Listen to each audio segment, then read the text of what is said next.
السلام علیکم، welcome to Pakistan ونک۔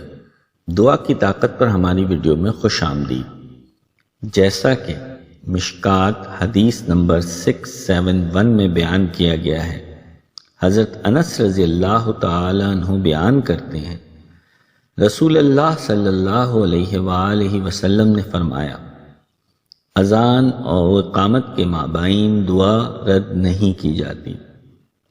اس حدیث کو ابو داؤد اور نسائی نے بھی روایت کیا ہے۔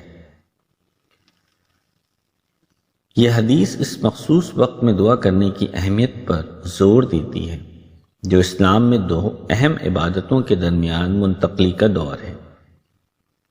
اذان اور اقامت دو اہم ترین اعلانات ہیں جو ہر نماز سے پہلے کیے جاتے ہیں۔ یہ ایک نئی نماز کے آغاز اور ایک کے اختتام کی طرف اشارہ کرتے ہیں۔ اس دوران ہمیں دعا کرنے یا دعا میں مشغول ہونے کی ترغیب دی جاتی ہے۔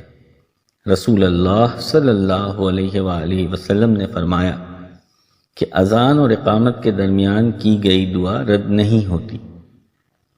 یہ حدیث اسلام میں دعا کی اہمیت کو واضح کرتی ہے اور ایسے وقت میں دعا کرنے کی اہمیت پر روشنی ڈالتی ہے جو پہلے سے ہی بابرکت ہے۔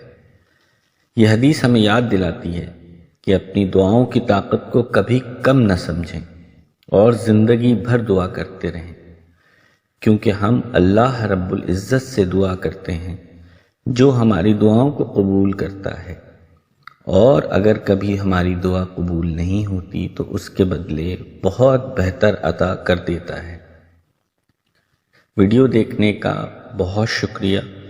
مزید متاثر کن کانٹینٹ کے لیے براہ کرم ہمارے چینل کو لائک، شیئر اور سبسکرائب کر دیں۔